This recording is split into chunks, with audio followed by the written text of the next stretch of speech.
Hey guys, it's Nicole and it's Friday, and this week I'm supposed to talk about coming out, and yeah, I'm supposed to tell my coming out story more than I'm supposed to talk about coming out. But so I don't really have the same story as the other guys who've posted videos, and really like I don't know. Let me just talk about it. So the first people I came out to were my housemates in Atlanta in 2009. Um, and I just I wrote my gender and sexuality manifesto, which can still be found on my Tumblr. It was super long and like 1,000 words. Like I don't know why I wrote so much, but I had a lot to say. And then I told them that I'd written it because they knew that I had been thinking about things, and um, Matt and Kirsten had already come out to the group, and they knew that I had been thinking about like gender mostly, and that sexuality was just like an appendage to my gendered thoughts. Um, but then they were all like, "We want to read it, we want to read it." So I let them read it, and they were like, "Okay." And at the end, it was like, "Genderqueer is a word I'm using now." Um, and so they were the first people that I came out to, and it was really good, really like it was really cool, and they were really okay with it, and nothing really changed about how they thought about me or talked to me. Um, because I didn't ask for like a pronoun change, and I don't really intend to change my name. So it's not like they really had to do anything, you know.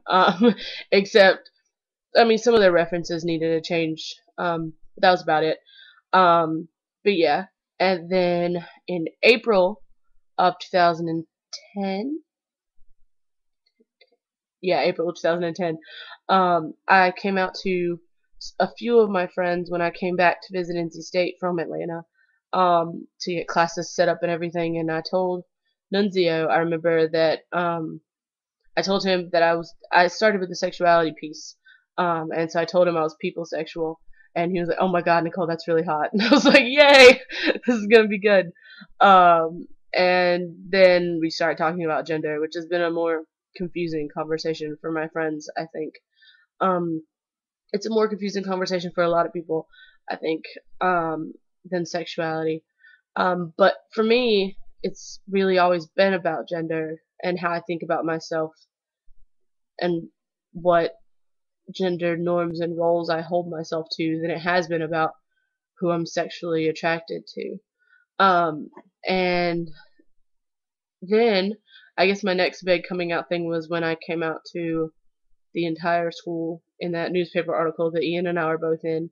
That was pretty cool and really kind of scary, but really kind of cool. And I'm not sure if I really like everything that the article said about me, but I think it's really like I've had a lot of people talk to me about it, which has been really, really cool. Like that, I've said cool a lot, but it's been really great in that people talk to me about what they think about gender because my face was in an article and I said I um, identify as genderqueer, which was really cool. Just said it again. But so that was fun. I never really came out. I haven't come out to my mom yet or any of my family. Mostly because I don't know how. Like for one thing, because I feel like super super confusing.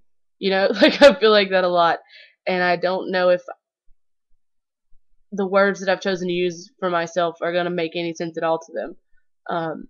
And I don't want to make I don't want to make things any more difficult. Um, and I don't want to change the way my family sees me. Um, and I'm pretty sure that'll happen if they have words. Sex outside. I think I'm done talking. Bye.